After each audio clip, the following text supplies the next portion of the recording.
오늘 잠언 4장 1절부터 19절까지 말씀으로 아버지의 훈계 이런 제목으로 말씀을 나누고자 합니다. 본문에 나오는 아버지는 아들에게 선한 도리를 가르치려고 합니다. 우리가 부모로서 자녀들에게 뭔가를 자꾸 전해주고 싶죠. 그렇죠? 왜냐하면 우리가 삶의 여정에서 시행착오를 하거든요. 저도 우리 전도사님들하고 이렇게 아침에 예배를 드리고 사역 논의를 합니다. 오늘 어떤 일이 있다, 또 어떤 일을 해야 된다, 이 공유를 해요. 그러다 보면 이제 제가 먼저 우리 전도사님들보다 앞서서 목회 여정을 지나왔기 때문에 이렇게 해주고 싶은 말이 있어요. 우리는 그걸 뭐라고 생각한다? 교훈이라고 생각을 하는데 아마 우리 전도사님 어떨지 모르겠는데 우리 아이들은 어떻게 생각한다고요? 설교를 잘 들은 사람만 지금 기억나는 거예요. 잔소리라고 생각을 한다는 거죠. 근데 사실은 그거를 잘 들을 필요가 있어요. 사실은 오늘 본문에 나오는 아버지는 자신도 아버지에게 가르침을 받았던 한 아들이었다고 말합니다. 그러니까 여러분 가풍이라는 것이 그런 거죠. 좋은 점이 후손들에게 계속 이어지는 거예요. 그게 이제 좋은 가풍이죠. 그는 아버지에게서 받은 교훈을 기억하고 있다가 자기 자녀에게 전하고 있습니다. 그는 마음속에 선명하게 남은 부모님의 교훈을 사랑하는 자녀에게 대대로 남겨주는 것을 보게 되죠. 우리가 믿음의 명문가를 세워간다는 것은 기억하는 거예요. 기억하는 거고 그 기억을 자녀에게 이어주는 겁니다. 그것이 결국은 우리 가문이 어떤 가문이 될 것인가를 결정하죠. 자, 질문 볼까요? 자녀가 부모에게 배워야 하는 교훈의 내용은 무엇입니까? 라고 했어요. 무엇입니까? 첫째, 같이 읽습니다. 부모의 가르침을 명심하고 잘 지키라. 네, 우리 4절과 10절 한번 다시 읽습니다. 4절과 10절. 네. 준비가 안 됐나요? 4절과 10절. 그냥 성경을 그럼 보겠습니다. 예, 나오네요. 같이 읽습니다. 아버지가 내게 가르쳐 이르기를 내 말을 내 마음에 두라. 내 명령을 지키라. 그리하면 살리라. 자, 10절요. 내 아들아 들으라. 내 말을 받으라. 그리하면 내 생명의 해가 길리라. 아멘. 본문의 아버지는 자기가 배웠던 교훈을 그대로 아들에게 이야기해 주는 것을 보게 되죠. 그 교훈은 내 말은 내 마음에 두라 이거죠. 내 말을 내 마음에 두라. 이걸 바꿔 말하면 이제 하나님의 말씀이겠죠. 우리가 이 성경 말씀을 통해서 접근한다 그러면 부모님의 어떤 훈계이겠지만은 말씀을 통해서 한다면 하나님의 말씀을 어디에 둔다? 내 마음에 둔다 이거예요. 이것은 가르침 받는 태도를 강조한 말입니다. 그는 자기 아버지가 강조했던 것처럼 내 아들아 들으라 내 말을 받으라 하면서 부모의 가르침을 받도록 교훈하고 있습니다. 우리가 자녀로서 또는 부모로서 자녀에게 바라는 것이 있다면 뭘까요? 그것은 우리가 자녀에게 이야기하는 것을 자녀들이 잘 듣고 순종하는 걸 원하죠. 그렇죠? 그리고 자녀의 입장에서는 또 어떻게 될까요? 부모님이 나에게 해주시는 말씀이 나를 사랑하고 나를 바른 길로 인도해 주는 훈계가 된다는 걸 알고 그거를 잘 따르는 거겠죠. 이건 목회를 하면서도 마찬가지예요. 저도 제 자신의 목회 여정을 이렇게 돌아보면은 저에게 좋은 점이라고 한다면, 제가 갖고 있는 강점이라고 한다면, 이렇게 담임 목사님이 제가 이제 오랜 동안 부담임 목사로 사역을 할 때 어떤 말씀을 해주시면은 그거를 잘 들으려고 했어요. 그래서 박재진 목사는 뭐 하나 딱 시키면 확실하다. 이래봬도 제가 그렇게 인정받았다고요. 별로 안 믿는 것 같아. 전화번호 알려드려요? 응? 지금 내리교회에 있는 그 김문규 목사님한테 한번 전화해봐요. 아무 때나 전화해봐요. 저 궁금해서 그러는데요. 저희 담임 목사님이요. 박재진 목사님이세요. 근데 하도 저희들한테 아무 때나 전화해서 박재진 목사가 어떤 사람인지 물어보라고 하도 얘기해서 제가 전화를 했습니다. 물어보세요. 전 정말 자신 있어요. 제가 이렇게 말하는 근거를 아시겠죠? 또 은퇴하셨습니다마는 저기 학위감 내기서 10년 제가 3개월 있었는데 조중기 담임 목사님 번호도 제가 알려드릴 수 있어요. 언제든지 전화해보세요. 박지진 목사가 어떤 사람이었느냐. 자, 제가 이렇게 자신 있게 얘기하는 근거가 뭐겠어요? 잘 들었다. 담임 목사님이 어떤 일을 맡기면은 똑 부러지겠어요. 벌써 그래 생겼죠? 네, 그래서 그걸 나중에 너무 부담스러워 하더라고. 뭘 시켜놓으면 그냥 똑 부러지게 하니까. 네, 그러면 그런 걸 좋게 생각해야 되는데 이 담임 목사님들이 또 그걸 부담스러워하는 사람들이 있어요. 더 키워주고 더 격려하고 이래야 되는데 적당한 때가 되면 좀 밟습니다. 이렇게. 그럴 필요가 없는데 저는 그리고 우리 전도사님들 안 밟잖아.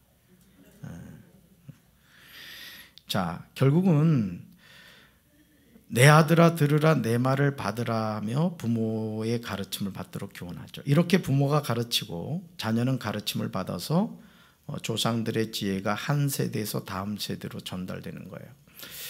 여러분이 우리 교회가 좋은 교회가 되려면 어떤 교회가 되어야 되냐면 반복되는 시행착오가 다음 세대로 전해지지 않게 해야 돼요. 이게 뭐냐면 예를 들어 여러분이 속해 인도자다. 그렇죠? 자, 그러면 어느 때가 되면 내가 말씀과 기도로 양육했던 사람이 속해 인도자가 될 겁니다. 그렇죠? 여러분은 이제 어른이 된단 말이에요. 원로가 된단 말이에요. 그러면 아주 질이 나쁜 사람들은 어떻게 하냐면 그때부터 가시 노릇을 하는 거예요. 그러면서 항상 족보를 읊어요. 내 때는 말이지 이런 얘기를 하는 사람. 서울에 있대. 서울에. 우리 강경 말고. 그러면 안 되는 거예요.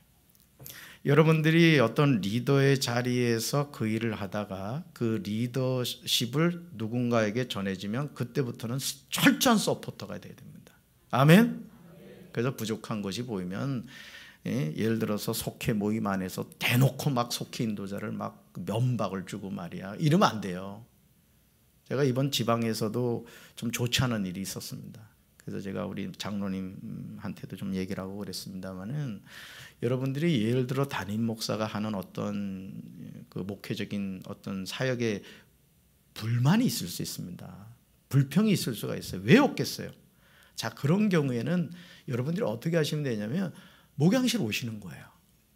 그리고 목사님 커피 한 잔 마시러 왔어요. 얼굴 표정 보면 다 알아요. 저도 목회를 하루 이틀 한 게 아니기 때문에. 그러면 그런 부분에 대해서 얘기하면 된단 말이에요. 목사님 이번에 이런 일이 있었는데 이렇게 하면 어떨까요? 그것도 그냥 어떨까요? 하면은 저도 귀가 있고 눈이 있기 때문에 이분이 지금 뭔 얘기를 하는구나를 안단 말이에요. 아멘? 속해서도 마찬가지. 그래서 어떤 여러분들이 먼저 거쳐갔는데 후임 속해 인도자가 좀 부족한 부분이 보인다. 그러면 대놓고 면박 주지 말고 1대1로 만나서 얘기하되 그것도 아주 조심스럽게 가급적이면 기도로 그냥 서포트 해주면 되고 꼭 해줘야 될 말일 경우에는 아주 조심스럽게 그분이 상처받지 않게 이렇게 해야 된단 말이에요. 근데 대부분 뭐 성교회 회장이나 속해 인도자나 그 과정을 거쳐간 사람이 항상 가시 노릇을 합니다. 그럼 그 교회는 발전이 없는 거예요. 아멘. 제가 말하려는 의도가 뭔지 아시겠죠? 그래서 항상 이렇게 격려해주고 이렇게 칭찬해주고 그래야 된다는 것이죠. 가르침을 받을 마음과 태도가 자녀에게 없다면 아무리 좋은 교훈이라도 전달할 수가 없겠죠. 본문의 아버지는 부모의 가르침을 받는 태도를 잘 갖추고 있는 것을 보게 돼요. 부모의 선한 지혜를 이어받기 원하는 자녀는 먼저 가르침을 받으려는 마음과 자세와 태도를 갖춰야 합니다. 그래서 제가 우리 전도사님들한테도 항상 하는 말이 있어요. 선한 경쟁을 해라. 예를 들어 여러분 사람이요 어린 아이에게도 배울 게 있거든요. 사실 그렇습니다. 그러면 같은 목회자들끼리 저희가 이제 전도사님이 이제 수련목이 하나고 전임이 하나고 파트타임이 이제 둘이 있단 말이에요. 그러면 각각의 특징이 있어요. 그러면 정말 배워야 될 게 있습니다. 그럼 저 전도사님 저거 참 좋구나. 배우는 거예요. 그런데 배우지 말아야 할 게 또 있어요. 나는 저러지 말아야 되겠구나. 자, 그러면 좋은 것은 받아들이고 좋지 않은 것은 버리면 나는 어떤 사람이 돼요? 좋은 목회자가 되는 거예요. 아멘. 심지어 우리 전사님들한테 그래요. 담임 목사에게서 배울 게 있고 배우지 말아야 될 게 있다. 그건 여러분들이 잘 판단하되 좋은 걸 자꾸 배워가라, 그런 얘기를 하거든요. 여러분도 마찬가지입니다. 여러분이 항상 하나님의 말씀 앞에서는 마음의 자세를 갖춰야 되는데 항상 귀를 열으셔야 돼요. 아멘. 네, 마음의 문을 여셔야 됩니다. 그래서 여러분들이 하나님의 말씀에 대해서 그런 자세를 갖잖아요. 신앙적으로 자꾸 성장해 가는 거예요. 할렐루야. 자, 두 번째 볼까요? 자녀가 부모에게 배워야 하는 교훈의 내용은 무엇입니까? 둘째 같이 읽습니다. 지혜를 얻으라. 아멘. 7절과 11절 우리 같이 읽습니다. 7절과 11절. 지혜가 제일이니 지혜를 얻으라. 내가 얻은 모든 것을 가지고 명철을 얻을지니라. 내가 지혜로운 길을 내게 가르쳤으며 정직한 길로 너를 인도하였은즉. 아멘. 7절을 보시면요, 본문의 아버지는 가진 것을 다 팔아서 지혜를 얻으라는 가르침을 자기 아버지에게서 받았어요. 그러니까 지혜가 정말 중요한 거예요. 여러분, 우리가 이 세상을 살면서도 지식이라는 것은 우리가 책을 읽고 학교를 다니면서 습득할 수 있습니다. 그러나 지혜는 누가 주시는 거예요? 절대 하나님이 주시는 거예요. 그래서 우리 부모님 세대가 가방끈을 짧지만요, 지혜가 많으셨어요, 사실은. 그러니까 가만히 돌이켜보면 정말 학교를 다닌 적도 없는데 우리 부모님들이 우리에게 해주신 말씀들이나 이런 것들을 보면은 참 지혜가 넘치는 것을 보게 돼요. 저는 우리 사랑하는 성도 여러분들도 하나님이 주시는 이 지혜를 선물로 받게 되길 주님의 이름으로 축원합니다. 지혜는 물질적인 소유와 비교할 수 없을 만큼 귀하기 때문이에요. 이것은 육체의 풍족함을 누리는 것보다 지혜로운 삶이 훨씬 더 귀하다는 교훈이에요. 지혜는 우리가 간절히 찾고 소중하게 간직해야 할 최고의 가치. 그러니까 여러분, 지식은 있는데 지혜가 없잖아요. 아주 시건방져집니다, 사람들이. 여러분, 어느 대학을 나왔느냐가 그 사람의 어떤 수준을 말하는 게 아닙니다. 사실 우리나라가 왜 이렇게 혼란스럽고 어떻게 보면 부정부패가 문제가 되느냐, 그 이유는 한 가지예요. 소위 배웠다고 말하는 사람들이 노블리스 오블리제를 못해서 그런 거예요. 우리 하나님 믿는 사람들 마찬가지입니다. 여러분, 예를 들어서 말씀을 드립니다. 하나님이 여러분에게 물질의 복을 주셨다, 예를 들어 칩시다. 그러면 그거에 대한 책임감이 있는 거예요. 책임이. 또 하나님의 은혜로 부모님 잘 만나서 공부를 많이 했다, 그래서 높은 지위를 얻게 되었다, 거기에 대한 책임이 있는 거예요. 또 여러분 생각하지 않겠지만 하나님 나에게 건강을 주셨다, 그럼 그 건강에 대한 책임이 있는 거예요. 그런데 그 배움을 가지고 가난한 사람, 약한 사람을 지배하려고 한다, 그거는 잘못된 거죠. 그렇죠? 물질도 마찬가지예요. 물질에 대해서도 하나님이 주셨다, 그러면 그 하나님이 주신 것을 바르게 쓸 줄 아는 이 태도를 가지고 있어야 돼요. 왜요? 우리 아무것도 못 가져가거든요. 공수래 공수거잖아요. 그러니까 여러분들이 항상 이런 의식을 갖고 살아야 된다라는 거예요. 지혜의 중요성을 배우고 삶으로 깨우친 부모는 자기 자녀에게도 지혜로운 길을 가르칩니다. 그러니까 여러분들이 지금부터라도 여러분 스스로가 나는 자녀에게 과연 뭘 전해주고 있는가를 한번 살펴보세요.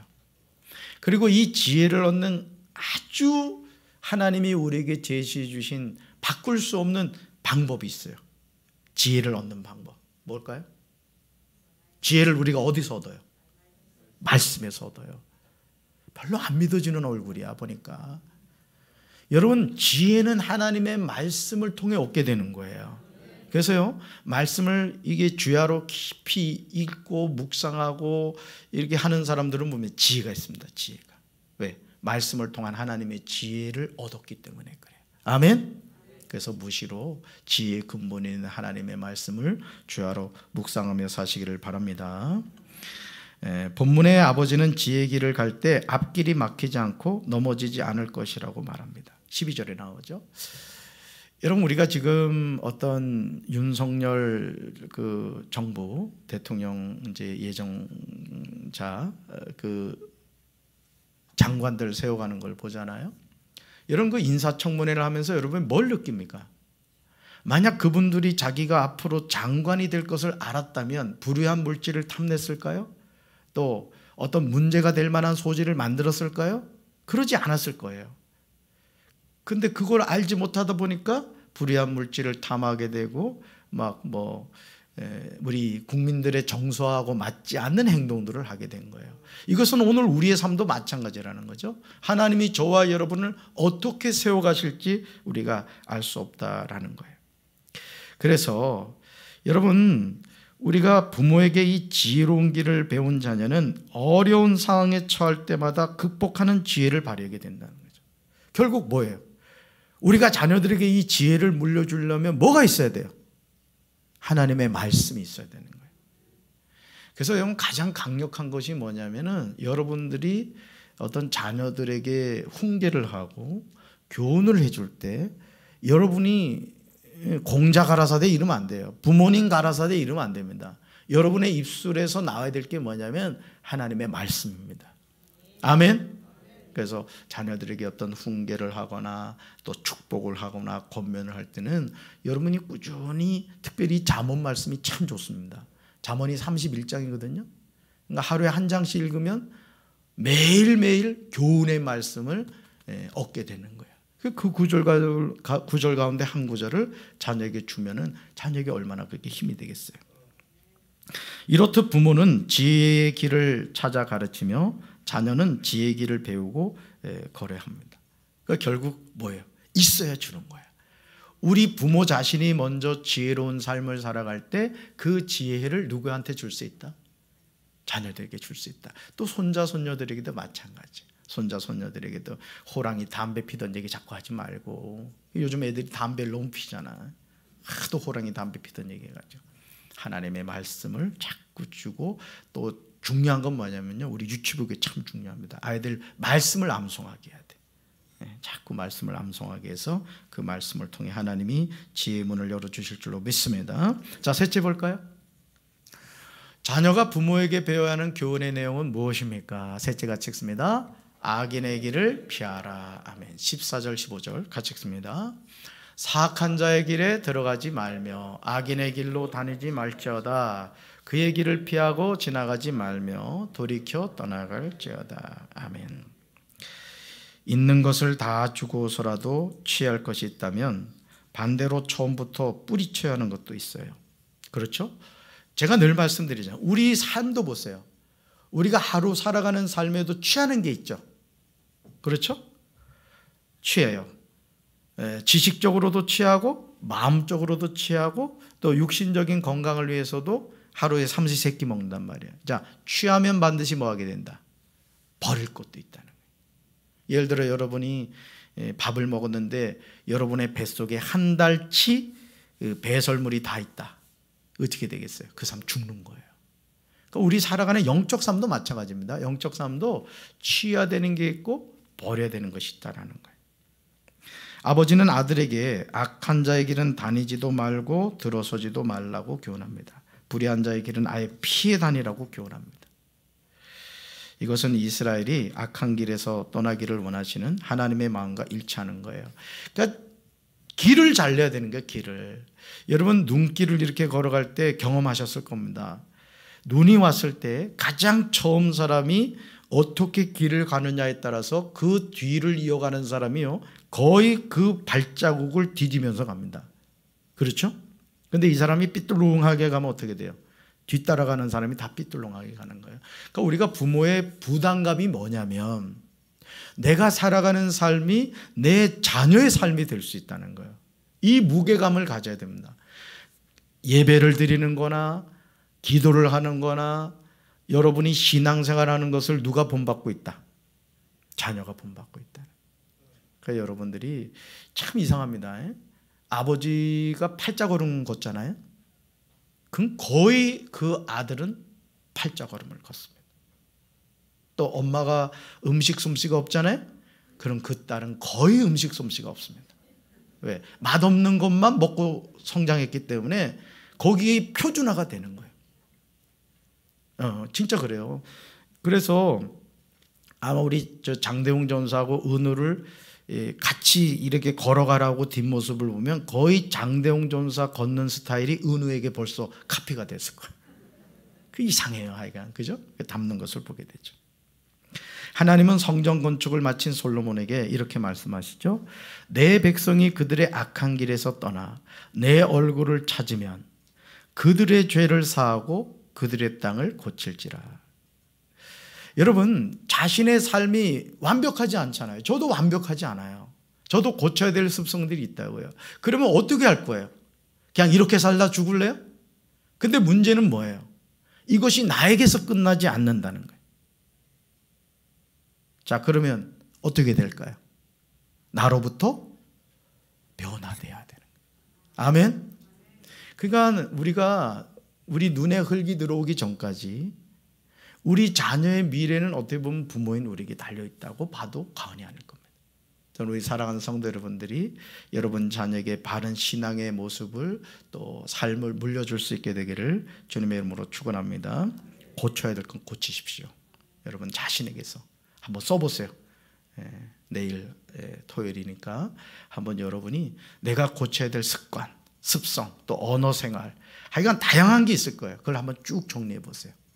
그리고 이거 내가 고쳐가야 되겠다. 그리고 거기다 이렇게 쓰세요. 안 고치면 우리 자녀들도 따라한다. 그렇게 하시면서 뭐 이제까지 그렇게 살아오셨다면 고치면 되잖아요. 그렇죠? 악한 길을 내가 살아왔다.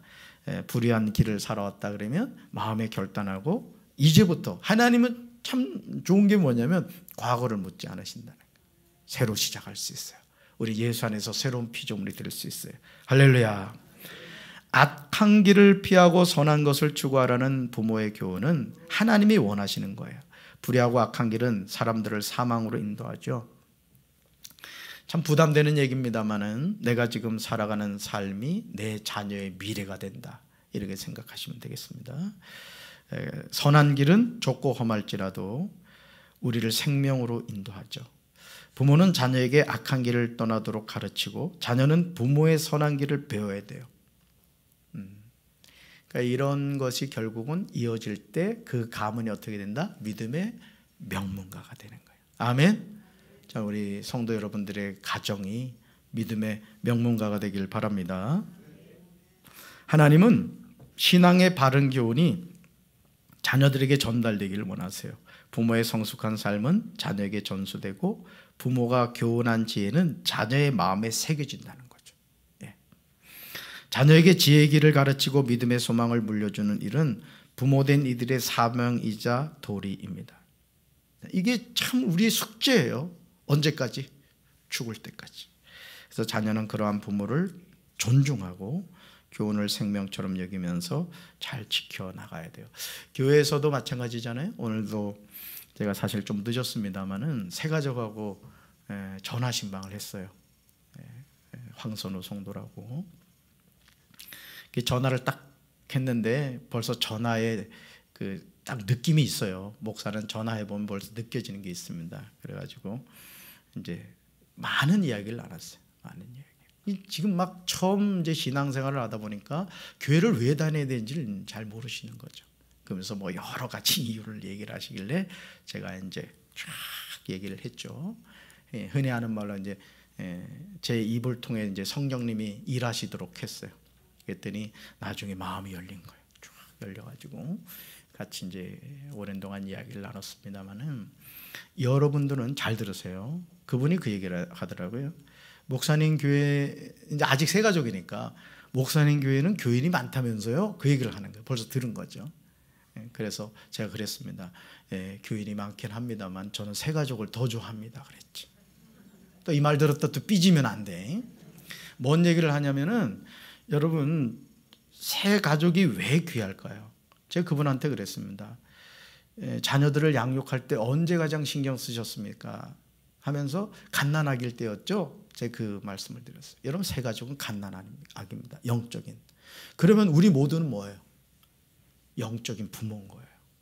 그러니까 여러분 교회가 성장하고 부흥한다는 건 뭘 의미하죠? 먼저 믿는 우리가 신앙의 본을 보여야 되는 거예요. 그러니까 우리 교회가 좋은 교회가 된다는 건 뭐냐면은 항상 오늘 우리가 이 잠언 4장 1절부터 19절 말씀을 살폈습니다마는 영적인 부모로서 영적인 자녀들에게 우리가 어떤 이미지를 심어주고 어떤 말을 하고 어떤 부모로서 살아가느냐 이거예요. 한 방에 갑니다. 여러분 잘 들으세요. 새 가족은 한 방에 가요. 한 방에. 여러분들이 속해서 선교에서 인상 한번 쓴 것 때문에 마음에 상처받아가지고 교회 안 다니는 경우가 정말 많습니다. 우리 중직자들 정신 차려야 돼. 아멘.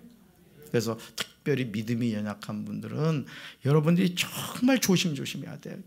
여러분 날계란 깨지지 않으려고 조심하듯이 여러분 날계란은 깨져도 후라이에서 먹을 수 있어요. 내 영혼은 깨지면은 회복 불능이에요. 그 영혼은 마귀의 밥이 되고 만다고요. 저는 우리 사랑하는 여러분 모두가 영적인 부모라는 사실을 기억하고 여러분의 육적인 자녀도 기도와 말씀으로 잘 양육하시고 영적인 자녀들도 여러분이 훌륭한 영적 부모님이 되셔서 잘 양육하시기를 주님의 이름으로 축원합니다. 말씀 행하게 보겠습니다. 첫째, 부모님이 강조하셨던 가르침 중에 기억나는 것이 있습니까? 이 질문이에요. 자, 4절 볼까요? 아버지가 내게 가르쳐 이르기를 내 말을 내 마음에 두라. 내 명령을 지키라. 그리하면 살리라. 아멘. 자, 이 사람은 아버지가 자신에게 이 말을 해준 걸 기억한 거예요. 내 말을 내 마음에 두라. 내 명령을 지키라. 그리하면 뭐한다? 살리라. 우리 이런 부모가 돼야 돼요. 두 번째 질문. 자녀에게 물려주고 싶은 인생의 지혜는 무엇입니까? 라고 했어요. 자, 7절 같이 읽습니다. 7절. 지혜가 제일이니 지혜를 얻어라. 내가 얻은 모든 것을 가지고 명철을 얻을지니라. 아멘. 지혜와 명철을 얻어야 된다는 거예요. 왜? 이 지혜와 명철을 누가 주세요? 하나님 주십니다. 그래서 여러분 사실은 이 사기를 잘 당하는 사람이 누군지 아십니까? 여러분들이 사기 잘 당하는 사람이 뭐 가방끈이 짧고 배우지 못한 사람일 것 같죠? 안 그렇다는 거야. 여러분 이 사기 결혼을 많이 당하는 사람들이 소위 말해 뭐 이화여대라든가 뭐 성신여대라든가 이런 아주 그 출신들이라는 거야. 왜? 공부만 하다 보니까 사람을 모르는 거야. 그 사기꾼들한테 속아가지고 결혼해가지고 낭패 보는 경우가 많다잖아. 그래도 우린 다행이죠. 좋은 대학을 안 나와서. 그러니까 여러분들이 세상의 지식이라는 건 뭐예요? 한계가 있다는 거, 한계가. 이런 지혜와 명철 받게 되시길 바랍니다. 이걸 자녀들에게 물려줘야 돼, 이거를. 자, 세 번째 질문 볼까요? 같이 읽습니다. 내 자녀가 피하길 원하는 악인의 길은 무엇입니까? 이거예요. 15절 같이 읽습니다. 그의 길을 피하고 지나가지 말며 돌이켜 떠나갈지어다. 잘 보세요. 그의 길을 뭐 하고요? 피하고. 뭐 하지 말며? 아예 지나가지 말라는 거예요. 그리고요, 딱 갔는데 그 길이에요. 뭐 해야 돼? 돌이켜 떠나. 난 믿음으로 이겨나가겠다. 아니라는 거예요. 과신하지 말라는 거예요. 자, 삶의 적용 봅시다. 삶의 적용 같이 읽습니다. 어버이 주일이 다가옵니다. 부모님께 받은 좋은 교훈과 지혜를 가족과 나누고 생활 가운데 실천해 봅시다. 저는 저희 아버지를 생각을 하면 이제 저희 어머니와 아들인 저의 다른 점이에요. 저희 어머니는 아버지의 그런 모습에 항상 불만이셨어요. 근데 저는 제가 성장하고 보니까 저희 아버지가 정말 그릇이 컸다라는 걸 느낄 수 있었어요. 그게 뭐냐면 시골에서 부역을 나갔잖아요. 부역. 예? 예전에는 그 새마을 운동할 때 부역을 많이 나갔습니다. 그러면 도로길 이렇게 비 한번 오고 나면 시골길이니까 포장되기 전이니까 도로가 다 망가지는 거예요. 그럼 어떻게 돼? 동네 사람들이 꽃갱이 삼보, 햄머 이런 걸 들고 간단 말이에요. 세상에. 그러면 저희 아버지는요, 다른 사람 하지 않는 거 그 돌멩이 깨는 거 얼마나 힘듭니까? 햄머 가지고. 꼭 그런 일만 골라서 하는 거예요. 그러다 막 그냥 이 무릎에 돌멩이 부딪혀가지고 피 나오고 있는. 저희 어머니 열 나겠어요? 열 안 나겠어요? 예, 아내가 볼 때는 속상한 일인데 제가 성장해서 저희 아버지의 그런 모습을 돌이켜보니까 이게 아주 기독교적인 정신인 거예요. 그렇죠? 여러분도 여러분 부모님에게서 좋은 그런 기억들이 있을 겁니다. 그거 뭐 해야 된다? 잘 이어가야 돼. 그게 바로 뭐다? 명문가를 이루어가는 비결이라는 거죠. 저는 우리 사랑하는 성도 여러분들이 내 대소신앙이 끝나는 것이 아니라, 내 대소신앙의 아름다운 교훈이 끝나는 것이 아니라 여러분 자녀를 통해서, 후손을 통해 계속 이어져 믿음의 명문가 되기를 주님의 이름으로 축원합니다. 우리 찬송가 579